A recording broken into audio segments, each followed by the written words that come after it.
नमस्कार दोस्तों, स्वागत है आप सभी का हमारे YouTube चैनल पर। दोस्तों, आज की वीडियो में हम संसदीय विशेषाधिकार के बारे में चर्चा करने वाले हैं। संसदीय विशेषाधिकार के संबंध में संवैधानिक प्रावधान जो है हमारे भारतीय संविधान के अनुच्छेद 105 में देखने को मिलता है।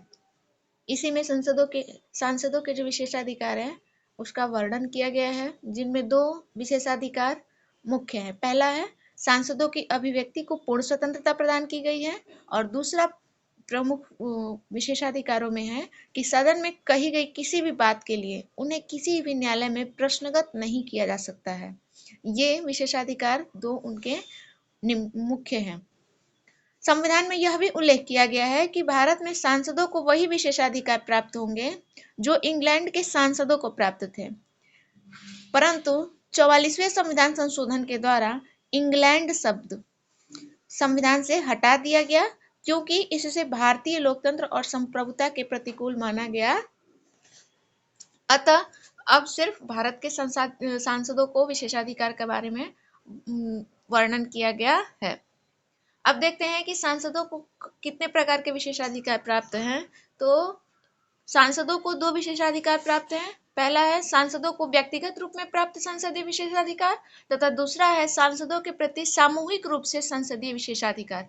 अब एक एक करके इनको देखते हैं कि व्यक्तिगत रूप में जो संसदीय विशेषाधिकार है वो क्या है, तथा सामूहिक रूप से जो उन्हें संसदीय विशेषाधिकार प्राप्त है वो क्या है।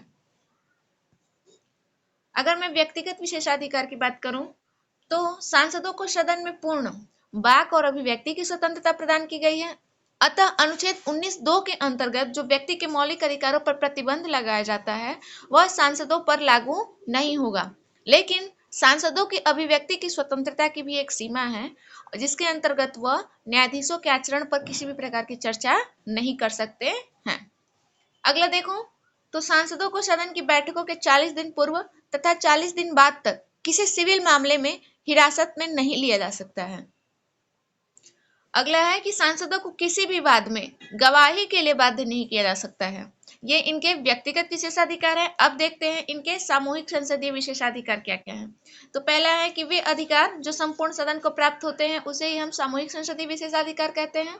इसमें यह होता है कि सदन की कार्यवाही के किसी अंश को प्रकाशित कराने का अधिकार या उसे प्रतिबंधित करने का अधिकार जो है सामूहिक संसदीय विशेषाधिकार के अंतर्गत आता है। इसके अलावा सदन में बैठे किसी भी व्यक्ति को सदन से बाहर करने का अधिकार, तथा इसमें संसद के सदस्य भी शामिल होते हैं और यह उनका सामूहिक संसदीय विशेषाधिकार होता है। अगला है कि सदन को यह भी अधिकार है कि वह अपनी बैठक में बाहरी व्यक्तियों के प्रवेश को रोक सकती है तथा अपनी बैठक को गुप्त अधिवेशन के रूप में कर सकती है। इसके अतिरिक्त संसद अपने विशेषाधिकार को बनाए रखने के लिए दंड देने की शक्ति भी रखती है। यदि अनुच्छेद 19(1) व अनुच्छेद 105 के बीच विवाद हो जाता है तो अनुच्छेद 105 को ही अहमियत दी जाती है। तो दोस्तों, आज का वीडियो यहीं पे समाप्त करते हैं। थैंक यू दोस्तों।